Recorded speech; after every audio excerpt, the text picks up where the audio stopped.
It is Thursday, 23rd of November, 2023, 11:16 p.m. CET.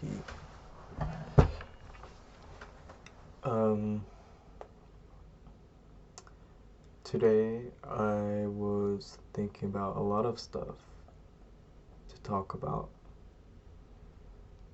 and now I feel like not talking about any of them. Okay, one thing I can talk about is how my thoughts or how my mind gets too chaotic when I'm not confident. When I'm confident, my thoughts become very succinct. Wait, I can't believe I have to search this up. Succinct is the right word, right? Succinct.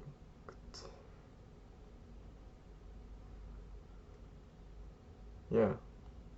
I don't know what concise or the thoughts, I guess. More, not my mind, but my thoughts become succinct. Not just succinct, but like, but in a more, what's the word? Well, my thoughts are not just concise, but it is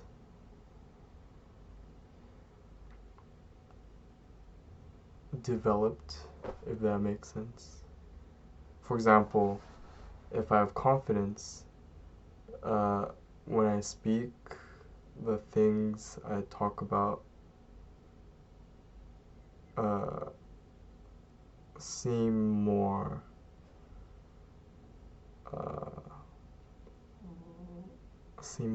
I don't know what's the right word. I don't want to say, okay, seems more intelligent compared to when I lack confidence. And then when I lack confidence, it's not just that my mind is kind of jumbled up, it's that I don't have control over my mind, not just in terms of like thoughts, but more so in terms of behavior. And like my reality, my situation becomes very chaotic, and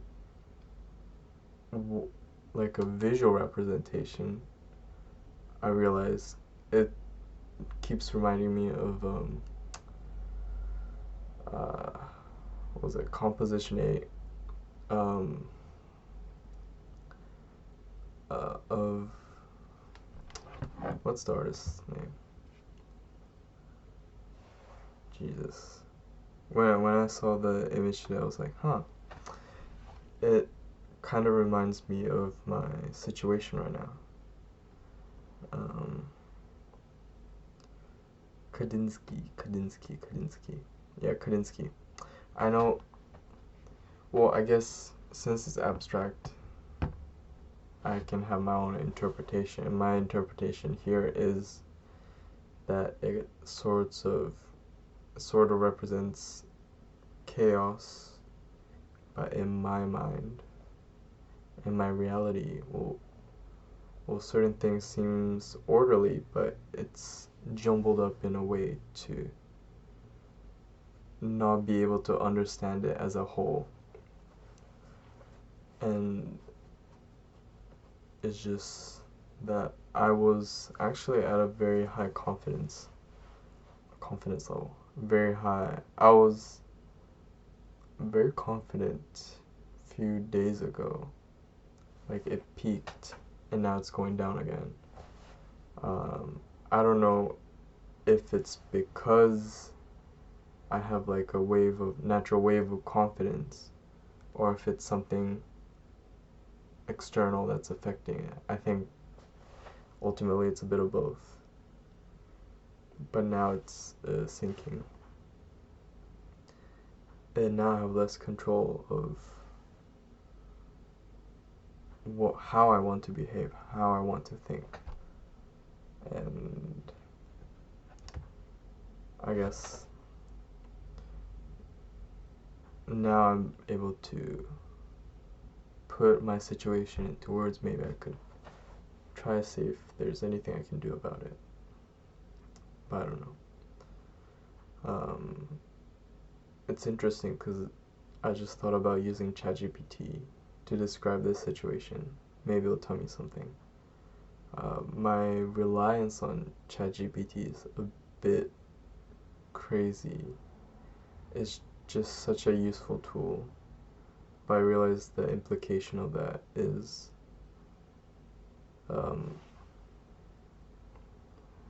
my way of thinking, or first of all, I have less agency in my own thinking and doing. I'm starting to rely too much on this AI. The other thing is, those results are still sort of, I guess in a way molding my path in whatever I do, because I'm not the one seeking out information. I'm just been given the information. So in that sense, I also lose agency. It's like the person behind ChatGPT is controlling me. Yeah. But then I always think about this argue about, well, how different is it from Google? Because at the end of the day, Google still controls information, puts certain information in order, uses the algorithm to show what best suits you, censors information. So it's kind of similar. You could argue that ChatGPT is just simply a more efficient Google. But there is still the fact that I am doing less searching. But then the more neutral media philosophical side would see this as just another transition. At least for me, I'm going through new technology. It does not necessarily mean I am becoming, it doesn't necessarily mean something bad. For example, I keep forgetting, was it Plato or Socrates or one of those guys? They talked about how writing, the technology of writing, is going to ruin human memory. It just changed how things work. And if you think about it, Google sort of ruined the conventional research method that was to read yourself or heavily rely on logic and thought experiments or whatever, and be in such a reality that you can't just get any information you want. Google changed that sort of paradigm. It's not just Google, I guess internet. Changed that whole concept of how we can gather information, how much we can gather information, and from where and when. And then and then that just created this whole new way of information gathering that isn't necessarily negative from the past. Maybe ChatGPT just another form of that transition of how we gather information.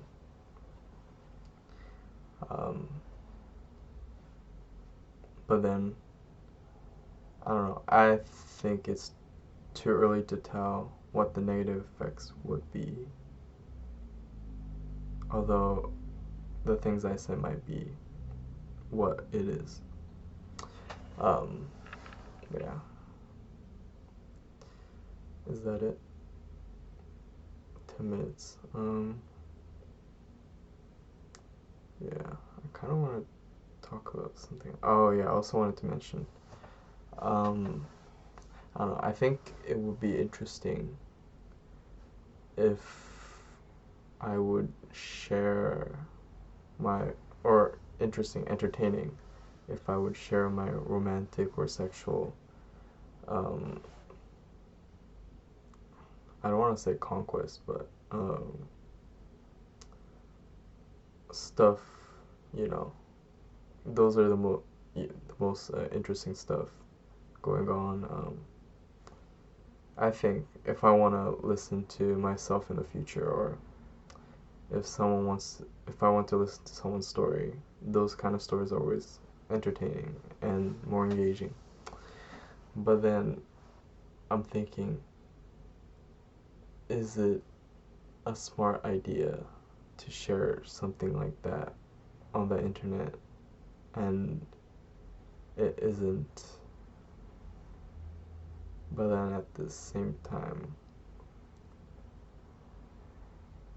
this is supposed to be a journal, I guess. But I mean, like, not everything has to be put out there. That was just something for me right now to think about. And then the answer to that question is, I'm not going to share it. Yeah. And then, I don't know, yeah, if you're still watching, how are you doing? I hope things are not too tough. Right now, I could also talk about my day. I tried kind of a different interesting schedule. I took like a morning shift and then like did class after that. It's a bit exhausting, but it's not really the end of the world level of exhaustion that I know I have experienced before. And I also enjoy, because I've talked about this before, like, it's very hard to comprehend that work and the class and the studying I did after, and then like this point in time has all happened in one day.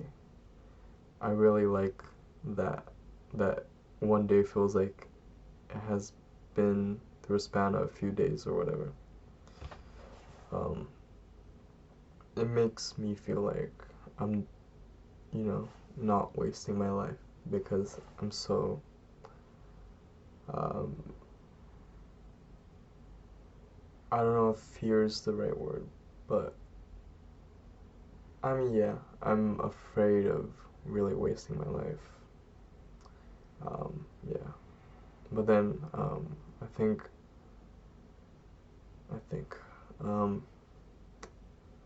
but then my very good friend recently texted me about a dream he had about me, and then it was about me going crazy on a car and crashing or whatever. And I thought, I'm not really a chaotic guy. But then he talked about how I'm rushing, and rushing with life, and I think he was kind of worried about, you know, that maybe I'm just scared or rushing or whatever. I'm not taking my time, and the whole point he said was that I might be from his interpretation of his dream was that I'm like rushing in life or something. And then he took it as maybe a spiritual thing. I mean, if it is, that's pretty amazing. But he's heard of my recent stories of some stuff. And then I think there is that problem that I am trying to rush a lot of things because I'm scared. It is FOMO. I'm scared of missing out. I'm scared of not being able to experience stuff and things being too late and I waste my life. But then maybe rushing things can, make me crash into whatever. And it was kind of nice that if it is his very internalized worry that it, was expressed through his dream and he took the time to mention it. And but I don't know what to do because the thing is, I already have wasted a lot of my life. I mean, I know I'm still young, but you never know when you're gonna die. I could die tomorrow and that's it. I can't even regret missing life if I die. And I just want to be in a situation, if I die tomorrow, I can look back and be like, at least that happened. At least I got to experience that. And right now I'm not in a situation where I can say that. I know I'm way more privileged and have experienced have had a unique and interesting experience that some people could only, dream of. But at the same time, I feel that I am very slow and left behind. And I just cannot stand it. And then I'm still lazy despite that. So, I don't know what to do. Oh, yeah. But it's not like I'm really rushing into things, I feel. It's just I'm trying to, and there aren't any results, which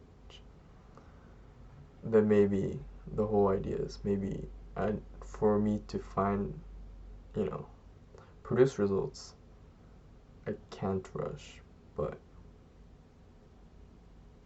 then certain things I think about, I didn't rush and didn't produce results, I feel. Or I could be wrong. It's tough. And maybe there's an answer, but I doubt it. Maybe I gotta read one of those dumbass books, like Power of Now, or what was it, Nuclear or something, or The Art of War, those popular books. I mean, I already don't read books, but those books make me not want to read books even more. But I mean, I like reading sometimes. Um, it's really weird, but I enjoy reading biology textbooks. Um, I think, I don't know, I mean, one is that probably because I enjoy biology and learning things. Like, I recently learned about transposons.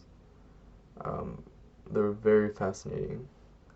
In a sense, they are like homegrown viruses, like endogenous viruses. There's I gotta stop using there's two theories about how retroviruses could have come from retrotransposons or the other way around, and it's a very fascinating thing. But I think it makes more sense that retroviruses didn't create the necessary proteins to be able to escape the host cell, or something happened and it just became this endogenously viral gene, if that makes sense.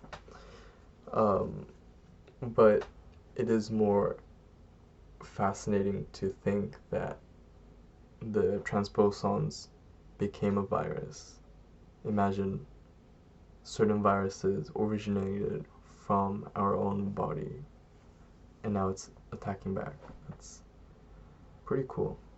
I mean, also kind of fucked.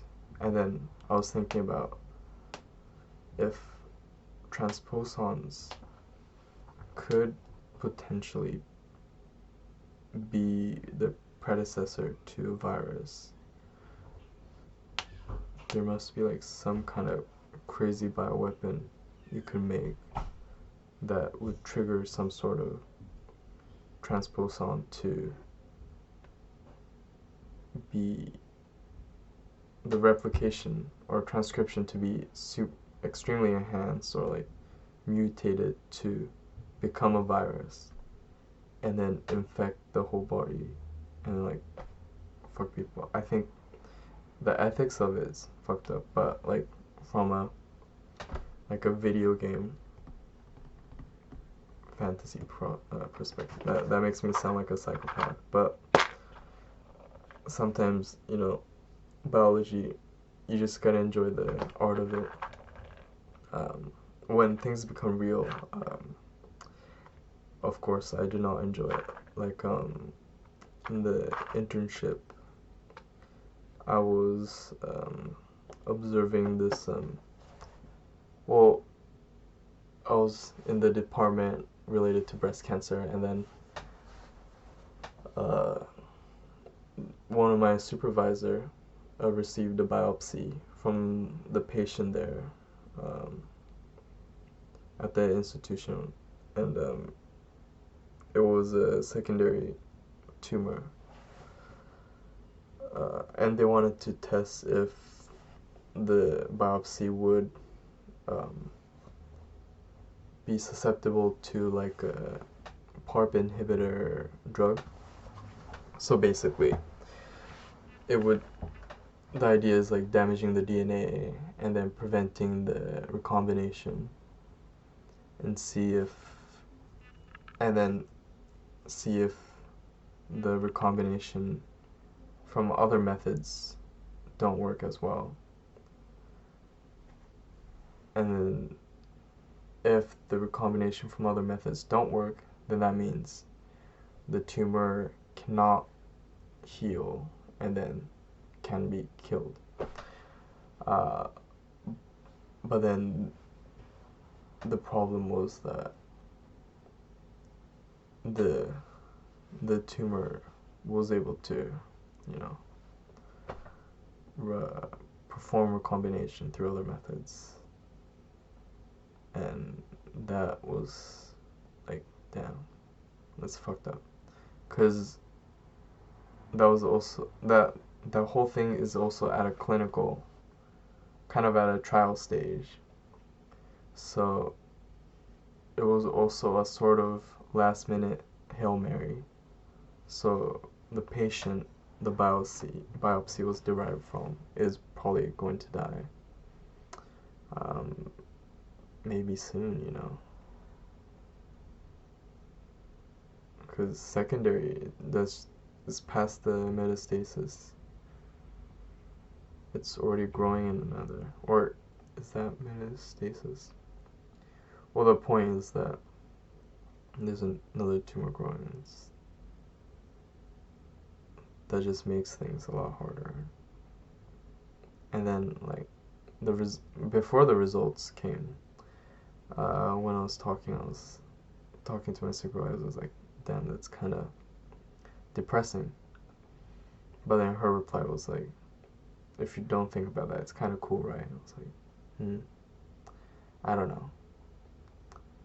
I cannot really take humanity away from certain things like this.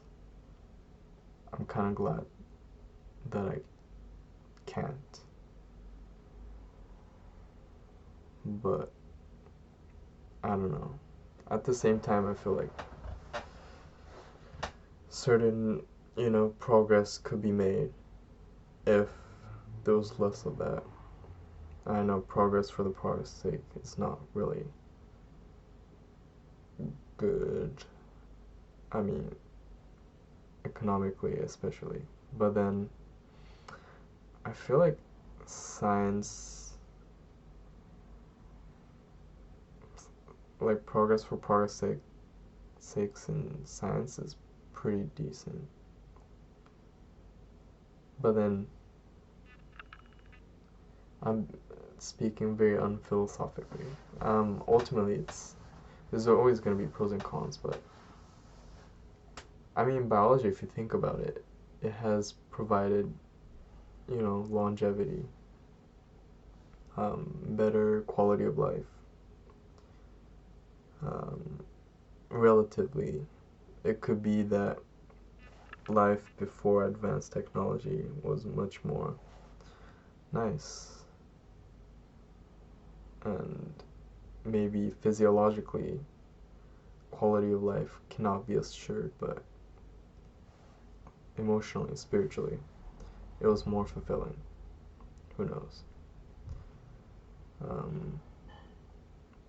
Yeah.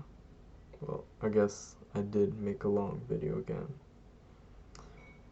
I want to just keep rambling, but I want to wake up early tomorrow because I have not written the short analysis I have to do for this avant-garde thing. It's my tutor or professor basically gives us like 2 short texts to compare and analyze. And this week it was about